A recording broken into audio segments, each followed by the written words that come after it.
June 2022లో నటి సాయి పల్లవి ఒక ఇంటర్వ్యూలో చేసిన వ్యాఖ్యలతో వివాదాన్ని ఎదుర్కొంది.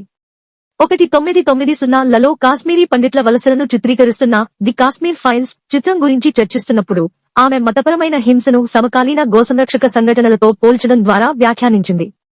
కశ్మీరీ పండిట్లను ఆ సమయంలో ఎలా చంపేశారో కశ్మీర్ ఫైల్స్ చూపించాయి. మీరు ఈ అంశాన్ని మతపరమైన వివాదంగా తీసుకుంటే, ఇటీవల ఒక ముస్లిం ఆవులను తీసుకువెళ్తున్న వాహనంపై దాడి చేసి ప్రజలు జై శ్రీరామ్ అని నినాదాలు చేసిన సందర్భం ఉంది. అప్పుడు జరిగిన దానికి ఇప్పుడు జరుగుతున్న దానికి తేడా ఎక్కడ ఉంది? కాశ్మీరీ పండిట్ల బాధలను సంబంధం లేని సంఘటనలతో సమానం చేశారని విమర్శకులు ఆమెపై ఆరోపణలు చేయడంతో ఈ వ్యాఖ్యలు గణనీయమైన ప్రతిఘటనకు దారితీశాయి. దీనిపై స్పందించిన సాయి పల్లవి ఇన్స్టాగ్రామ్లో ఓ వీడియో ద్వారా క్లారిటీ ఇచ్చింది. ఎలాంటి విషాదాన్ని తక్కువ చేసి చూపడం తన ఉద్దేశం కాదని, మతం పేరుతో జరిగే హింస ఘోరమైన పాపమని ఎత్తిచూపడమేనని ఆమె ఉద్ఘాటించారు. హింస ఏ రూపంలో ఉన్నా తప్పు అని నేను నమ్ముతాను మరియు ఏ మతం పేరుతో హింస అనేది పెద్ద పాపం అని ఆమె పేర్కొంది. ఆమె తన పదాలను తప్పుగా అర్థం చేసుకోవడంపై మరింత ఆందోళన వ్యక్తం చేసింది మరియు భవిష్యత్తులో మరింత జాగ్రత్తగా ఉంటానని పేర్కొంది.